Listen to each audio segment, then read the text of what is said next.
change the position of the atom by moving the trap back and forth. And this is what this movie shows. We move the trap back and forth, and we image the atom, and we can adjust the position of the atom in such a way that it's strongly coupled at one place or the other place, or maybe weakly coupled or whatever. We can bring the atom into the cavity, we can bring it back out. And even if the atom hops from one trap side to the other, because we are using standing waves, we can even bring the atom back by looking where it is and then adjusting the trap appropriately. So it's under perfect control. And that makes the experiments, once you have achieved this, it makes the experiments really simple. So how do we make suitable photons? And now I show a few equations, I apologize for that, but they're really simple. Okay, so this is a cavity, I have an atom sitting there, it's coupled to this mode, it's a 3-level system, it has 2 ground states, so we don't have to worry about this detailed situation. Two ground states here, 1 excited state, there's a laser beam which couples this arm here, and there's a cavity field which couples this arm. So if you take the Hamiltonian and diagonalize it, okay, and this is something you learned in first year of quantum mechanics, you will find that there is a so-called dark state. A dark state which is well known, for example, for EIT, electromagnetically induced transparency experiments. It's a superposition of the atom being in U with 0 photon and the atom being in C, C means coupled, U means uncoupled, with 1 photon. Just a superposition state with coefficients G, which describes the coupling to the cavity mode, and the Rabi frequency, which describes the coupling to this laser here. And so initially we start with the atom in U with 0 photons, so this term doesn't appear. We turn on the laser, adiabatically, slowly, and we adiabatically move to a situation where we have 1 photon and the cavity in C. The atom has never, please note, the atom has never been in the excited state. So we are not populating the excited state and then the spontaneous emission produces a photon. No, we don't do that, because spontaneous emission would be bad. Spontaneous emission would be kind of incoherent effects that we don't want. So this process works in our experiment with about 60% probability. It's basically limited by the finite coupling that we have achieved in our experiments. Here's the shape of the photon. Okay, so it's a photon which is maybe half a microsecond long in this particular case, and as you can see, it's symmetric. Okay, it's a symmetrically shaped photon, which is important because you want to do networking experiments. So you want to do an experiment where the photon comes and goes into another system. Okay? This other system would be the same system as this one. The same kind of state here applies, except that the initial condition is slightly different. The initial condition is in such a way that we have 1 photon and the atom in the coupled state. So we go over from there. So initially we have this state, and then we adiabatically ramp down, because we know when the photon comes. It's all deterministic. We know the shape of the photon. So basically we ramp down the laser here.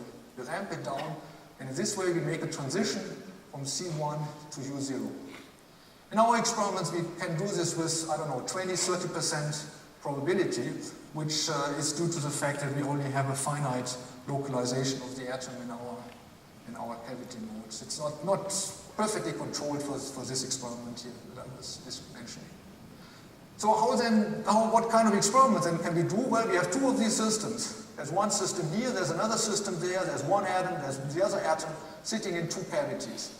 The separation of these 2 systems, in this case, is 21 meter physical distance, and it's 60 meter of optical fiber between them. It could be way more optical fiber, but we don't need it. Okay, 21 meter distance. So then one system is used as a source for single photons. So we come with a laser and we trigger this atom in exactly the way that I've described to trigger the emission of a photon, and this photon then propagates to the other system. The photon comes with, in principle, arbitrary polarization. Arbitrary means that we can control it. It's controlled polarization, but it can be any polarization that we want, due to some secrets I don't explain to you now. Okay? And the idea now is, well, we want to absorb it in this single atom memory for a single photon. Now again, we have a complicated energy level diagram of our atoms, but we don't have to worry about the details. This is all the magnetic and hyperfine structure of the atom. I don't want to go into the details, but we prepare the atom in this particular state. And now the incoming photon can be written, the polarization, can be written as a coherent superposition of left-hand circular polarized light and right-hand circular polarized light. Together with this laser beam, we can drive this adiabatic passage technique into that state or in that state, depending on the amplitude of the sigma minus and the sigma plus component. Okay? So basically the atom disappears when we turn, it disappears in the atom, we turn off the laser and we drive this transition. Now the information about the polarization resides in the superposition of these two states. So we wait some time and then we can retrieve this polarization by just shining the laser back in. Okay, the laser drives again this adiabatic passage slowly, as I described before. We drive the system from this situation back into this state by emitting a photon, which then again is in a superposition of sigma minus and sigma plus state. And then we ask the question, when the photon comes, we ask the question, is the output polarization of the photon that comes out identical to the input polarization? That was something that we would require for a memory. And the answer is yes. If we plot the Poincare sphere of this single photon light pulse, true single photon light pulse, we observe something like this. I don't want to go with you into the details, but in the ideal scenario, it would be the unit sphere outlined by these black circles here. It's a little bit smaller, which means that our fidelity is not unity, it's 92%. The fidelity is a measure, so to say, of what the probability is that the output photon has the same polarization as the input polarization. This fidelity is 92%. The best that the classical detector, for example, you could also choose to measure the polarization of the detector, measure the polarization and recreate at a later time the photon again, but of course by measuring the polarization, the wave function of the photon collapses into one of the measurement basis states, and then you would destroy the information. So the best thing you could do classically is with a fidelity of 2/3 would be a kind of Poincare sphere which has this size. The fact that the sphere here is much larger than this one proves and shows that we are really storing quantum information of a single photon in a single atom. So next thing is, we would like to take the state, which we maybe prepare on this side, and transfer it to the other side. So how do we do this? Well, we take our atom, we prepare it in a coherent superposition, in this case, of this state. This is a coherent superposition with some language. The language here indicates a hyperfine structure and the magnetic substates, but we don't have to go into details here. The information sits in the coefficients alpha and beta. So we initially prepare this superposition, we take our photon generation technique and drive the system from here into the center state, which means that we map the amplitudes of our information alpha and beta, which were residing in the atom, now into a photon. So now we have a photon in a superposition of left and right circular polarization with coefficients alpha and beta. And this is where our information is. Then the photon goes to the other side, very straightforward. The other side is prepared in this state. Now the photon comes and we absorb the photon. We absorb the photon in such a way that again we have this laser here. The laser transfers the atom from this state into a superposition of these two states. So here's the superposition state and it has coefficients alpha and beta. So now the two coefficients alpha and beta, the two complex numbers, basically have been transferred from that state, from this atom here, or this node, into the other atom at the other node. So that works beautifully. Next experiment, we can entangle the two atoms. The mystery of quantum physics, the main mystery of quantum physics, entanglement. So again, there's an atom here at node A, there's an atom there at the other node. So we prepare the atom in this particular state by optical pumping and so on. We prepare it in that state, we again come with our laser, produce a photon, and transfer the atom into a superposition of these two states, and also a superposition of left and right circular polarization. Which means that we have now created atom-photon entanglement. The atom and the photon are entangled. So it's this kind of state here where the atom is in, well, some quantum numbers, and the photon right polarized, and some other quantum numbers of the atom, and the photon left polarized, left circularly polarized. So this photon now flies to the other side, carries the entanglement with it. We prepare the other side in that particular state here, and now we absorb the atom there, transfer the information about the alpha, about the entanglement, transfer it from the photon onto the atom. So the atom is now sitting in a superposition of these two states here. So now we have two entangled states, two particles physically separated by 21 meters, push button entangled, like I've shown you here. So there's a coherent superposition here, there's a coherent superposition there, in such a way that now these two particles are entangled. So why do we want to entangle these systems? Well, entanglement is a resource for teleportation. Okay? So let me briefly describe to you a teleportation experiment. So we prepare a state in the atom here. Okay? We prepare a state which we call phi A. Okay? There's another atom sitting here, 21 meters away, as I said. And now we create entanglement here on this side and entangle the atom with a photon which flies basically back to here.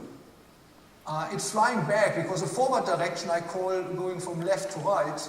The aim is to transfer the quantum state phi A from here to there, from A to B. But we are generating entanglement here, the photon flies back. Okay? This atom B is entangled with a photon, it flies back, and now we have to make a, well, this is now some slang, but we have to make a Bell state measurement on this atom together with this photon. And we do it in the most easiest way. Most easiest way means that we take the state, of this atom and map it onto a photon A prime. Now we have two photons meeting here in this Bell state measurement device. I don't want to go into the details and tell you how Bell state measurement works, but believe me, it's a kind of standard technique these days in the business of so to say, photonic quantum information science. So the two photons meet here, and we make a Bell state measurement, and depending on the outcome of this Bell state measurement, the state of this atom is teleported to that side. So how does it work? Well, this product state, the entangled state of this photon together with this one, is just a product state. Okay? So BC is entangled and A is coming here. And one can rewrite this in a fancy way. It's just algebra. Nothing fancy, just algebra. Believe me, this is the result. And now depending, so to say, on which Bell state, there are four possible Bell states, psi plus, psi minus, phi plus, and phi minus. Depending on which Bell state is measured, we do something to the atom at location B. If we measure the phi minus, we do nothing. If we measure phi plus, then, well, we have to rotate the atom somehow. But we don't do the rotation, we post-select our ensemble and just wait until we see a phi minus state. And then we automatically know, by collapse of the wave function here, arguments, that the state of the atom which resides in A is now teleported to B. So we wait for psi minus, and then magically here appears the state phi B. Well, now I've described to you many experiments that we did, and the question is how good are they, how high is the fidelity, how large is the efficiency. Let me summarize this a little bit by just, so to say, giving you a table of the experiments that I described, the state transfer from one node to the other, the entanglement of the two nodes, or the teleportation of a state from one node to the other. So you can see that the fidelities are kind of high, 84%, 85%, maybe 79% or so. They're all in what we call the quantum domain, quantum regime, because they are higher than 50% in this case. And the efficiencies, well, the efficiencies are maybe 0.2%. Here, the entanglement is pretty high, 2%. So we push a button, and with 2% success probability, the two atoms are entangled. And I will tell you in a second or so what limits the entanglement here. Okay, and even the teleportation has maybe the smallest efficiency. It's only 0.1%. So in 10 to the minus 3 of the cases where we really try to do this, it works. But it's heralded. Heralded in the sense that once we made this Bell state measurement, we know the outcome of the Bell state measurement and we know the result. So the heralding is a big issue. I will come back to that also later. So let me address maybe a little bit these efficiency issues here. Our cavity node needs to be compared with other systems which are available. Well, other systems which are available are, for example, single ions or single atoms or single molecules or whatever in free space without a cavity. And if you compare efficiencies of experiments in free space with ours in cavities, we see that the efficiencies, although they are 10 to the minus 2, 10 to the minus 3, are a factor of 100,000 or so larger than in free space. So it really boosts the efficiency. For example, for the teleportation experiments, we can repeat the experiments, let's say at a rate of 10 kilohertz. So with an efficiency of 10 to the minus 3, we have 10 teleportation events per second, which is already quite large. It's not 1 per 10 minutes or so, as it was in the early experiments, it's 10 per second. And what limits the efficiency? Well, the efficiencies are partly, I should say, but largely already, limited by classical technology. For example, the Bell state measurement makes use of photodetectors which have an efficiency, a photodetection efficiency, of maybe only 50%. We detect 2 photons and give a quarter. And that continues. There are losses in optical fibers and so on. And this is what I call classical technology. Okay, classical technology which is, I don't know, 5,000 years old. Okay, well, optical fibers didn't, well, yeah, it kind of existed already many years ago, not at the level that we have these days. Anyway, so we already see limitations, and they're all included in the numbers that I gave you. So we already see that classical technology brings us to some kind of end. And now I would like to argue, in the rest of my talk, I would like to argue that we can overcome these limitations, for example, the photon detection efficiency limitations, by using quantum physics. And I would also like to argue that quantum computation can be scaled by the techniques that I have described. What's the problem with quantum computation? Well, it's wonderful, but at some point you have, and this is an array of ions, for example, sitting in a linear Paul trap. At some point you want to make a gate between this ion and that ion, and that's not so easy because you have to shuffle the information through the whole chain of ions, and this becomes more and more cumbersome the longer the trap is. So the idea would be to couple directly this ion with that ion, or this ion with that ion. And this is where our technique can play a role. But let me now first of all describe you how to overcome efficiency issues with this kind of quantum physics. So you still imagine, so there's a cavity here, an optical resonator. Let's assume it has a high reflector here and a low reflector on this side. So it's an overcoupled cavity. So everything that comes in from here, it would like to go inside. Now let's assume we have an atom in there, and the atom, well, it has an excited state and has 2 ground states. Let's call them 1 and 2. And let's assume the atom is sitting in ground state 1, but the cavity is coupled to 2 to 3. Then this atom is far detuned from the cavity. It's really far detuned. It looks like, from the outside world, it looks like as if there would be no atom in the cavity. Then a photon, which would impinge from the outside here, the photon will go into the cavity and would eventually come back out because there is no absorber in the ideal world. However, it comes back with a phase shift of pi. Where does this phase shift of pi come from? Well, all of you know that light that goes in and the light which is reflected is pi out of phase. Because typically in the Farben-Perot resonator, you have transmission, but you don't have reflection in case of resonance. Or you can also view it differently. You're exciting a harmonic oscillator here. Light comes in, you excite the harmonic oscillator, which would be 90 degrees out of phase. This harmonic oscillator would radiate back another 90 degrees out of phase, gives in total a pi 180 degrees out of phase shift. So we end up with a minus sign here. The minus sign is crucial.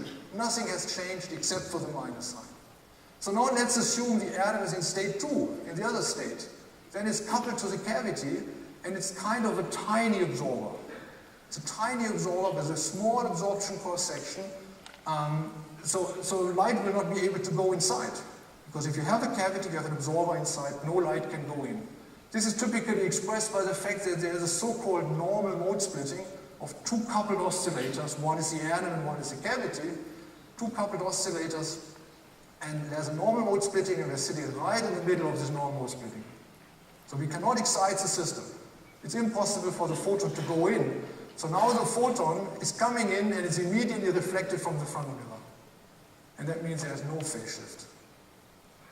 So now let's exploit this phase shift and detect an atomic state. So we prepare the atom in a superposition of state 1 and 2, and now with the action of when the photon comes, one of the two states gets a phase shift of pi. So it's a -2 here. So we get a phase flipped conditioned on the reflection of a photon. Okay? So now the whole thing is now implemented in a Rempe interference experiment, where first of all, we take an atom, put it in the superposition state, then comes the photon, it changes the phase of this block sphere here, we rotate the atom back to state 2 if there was a photon. If there was no photon, it rotates down to 1, state 1, and then we make a measurement on the atom. We detect whether it fluoresces or not, and if it fluoresces, it was in 2, and if it's not fluorescing, then it was in 1, and there was no photon. So how is the experiment now working? There's the same scheme here again. So we have this cavity here, we have an atom, we rotate the state with Raman lasers. I don't want to go into the details, but we produce this coherent superposition. Then comes the photon comes from the outside, it hits the system, and it's flying back. So where does it fly to? There are several possibilities. One possibility would be to send the photon to the moon. But there's not much use in sending a photon to the moon because there's no observer on the moon, at least no one that we are aware of. So we send it to a detector. We send it to a standard avalanche photodiode detector, which provides the first, let me call it conventional detection. It's a destructive detection here, and it makes a click. This is a click. There's a certain time window, let's say a few microseconds or so, we see a click. Then we know there was a photon. Then we rotate the atom, as I explained before, we rotate the atom and make a measurement of the state. And now the measurement of the state gives many, many more photons because there was a photon here. So we see many photons because the atom ends up in state 2, which is fluorescing, is bright. If there would be no photon, the atom would be a 1, there would be no counts here.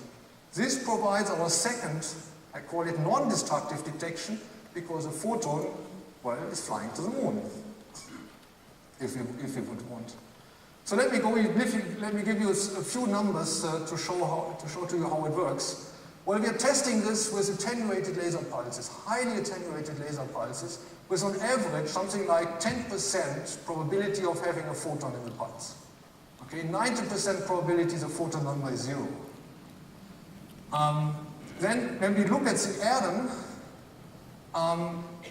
and determine how much non-destructive measurements we find that in 12% of the cases we see a photon by measuring the atom, and in 88% probability or so we don't see the photon. So there's a small discrepancy between 10 and 12. Why is that? Well, because our detector has dark counts. Okay, if we don't send a photon, just measure the atom.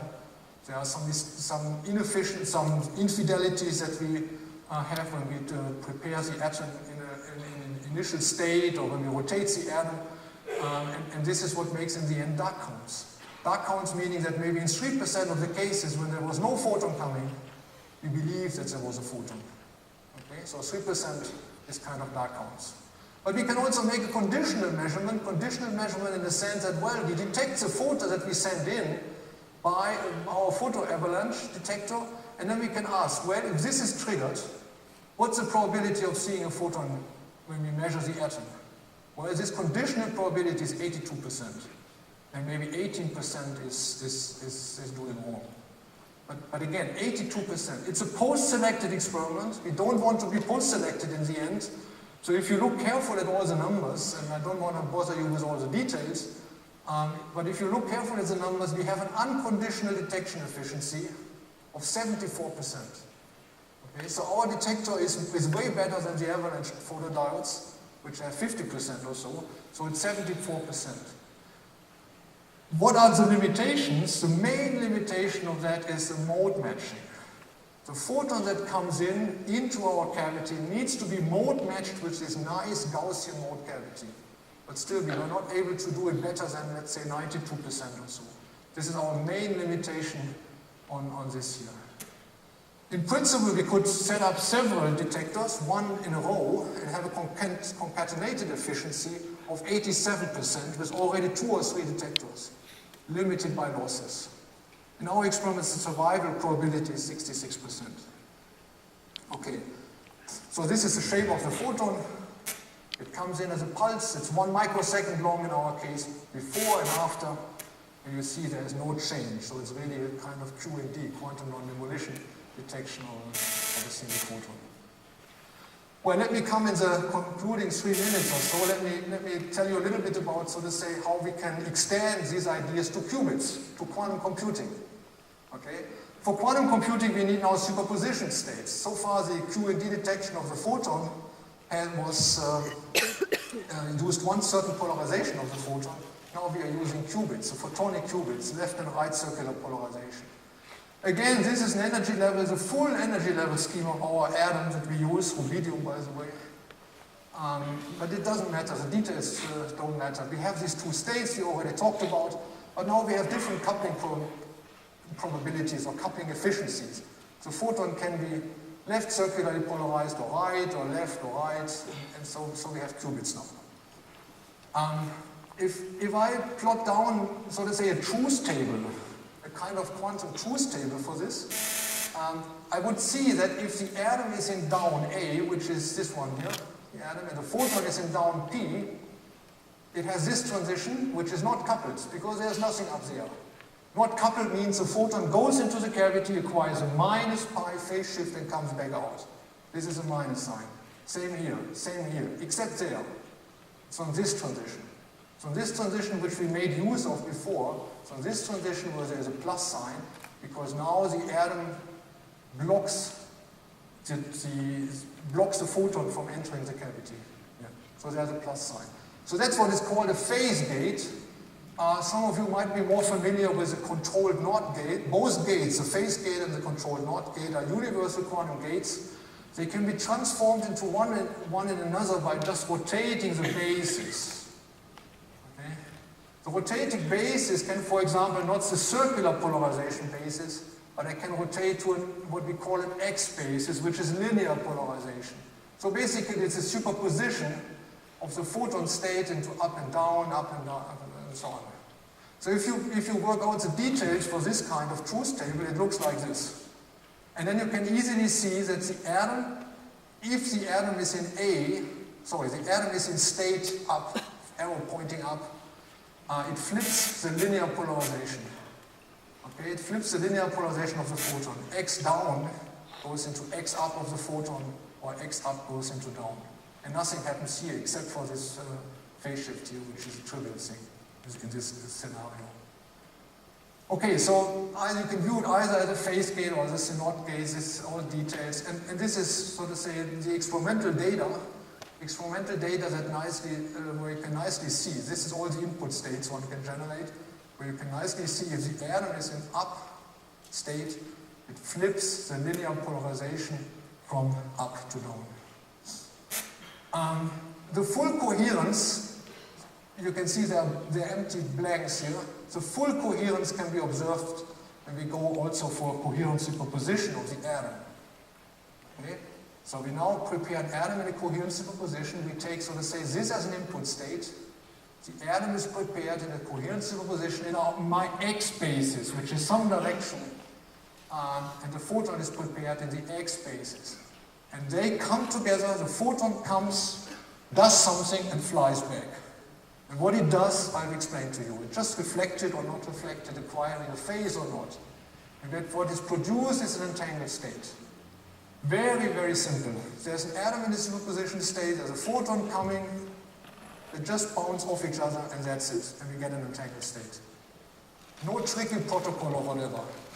And this is the result for the density matrix, actually the magnitude of the density matrix.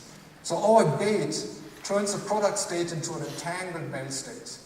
And this is, so to say, the symbols or the language that we are used to look at when we do these kind of experiments. We see a fidelity of 80 plus or so percent. And now I'm basically coming to an end. We can cascade this gate not just with one photon reflected off a cavity with one atom, but we can take two photons. There's a cavity with an atom in it, one photon bouncing off, second photon bouncing off, and then it produces a GHZ state, a three-particle entangled state, which again has a density matrix which looks like this one. 61% is the fidelity. So the cascaded gate produces a GHZ cluster state. And in principle, we could continue now to 4 and 5 and 6 photons, but our efficiency drops because we are doing this experiment with attenuated laser pulses. So I cannot report to you on any experiments here. Anyway, so a brief summary. Have I one more minute, Mr. Chairman? 1 more minute. So brief outlook. Scalable quantum communication. What is needed? Well, we need repeaters, and this is a figure I've taken from the chairman here, Norbert Lütgenhaus. We need repeaters with heralding memory that would overcome long distance losses. Okay? Our cavity node offers a very promising approach. So basically the idea is to take a BB84 protocol like this one here and send information from Alice to Bob via this repeater. The repeater is necessary to cover long distances. Long distances where attenuation of the photon would be detrimental here over this scale. And the idea is to store this photon in a quantum memory, store a photon from there in a quantum memory, okay, and make a belt state measurement. And this is what our cavity nodes can actually do. More will be discussed on this quantum repeater symposium today at 11. Well, how to overcome these inefficiencies? The heralding, I said, is important. We can actually take a state. Well, we have this atom here. We can take this photon. Photon carries some information, some polarization information. It bounces off the cavity, it's entangled. We can make a measurement of the photon, rotate the atomic state in such a way that depends on the outcome of the measurement of the photon, and then we know with certainty that the state of the photon lives in the atom that comes out of this algorithm. And finally, the quantum computing. This is a picture I've taken from Chris Monroe's website in Maryland. At some point, because we're now dealing with atoms and photons, so we don't have to restrict ourselves to ions, atoms or so, or photons. We have plenty of new degrees of freedom for sending information, for storing information. We can think about a hybrid processor with either the atom or the photon as computational qubits. There's an array of ions here, for example, here. There's an array of ions there. They can be, so to say, connected in an arbitrary way. And all of this is now, I would say, possible by using these cavities. Okay, this is my actually final slide. I had the privilege to work with a fantastic set of people over the last, 15 years or so. PhDs, postdocs, yes, they're all listed here. And I would like to thank them, and I would like to thank you for your invitation, Norbert, and all of you for your attention. Thank you.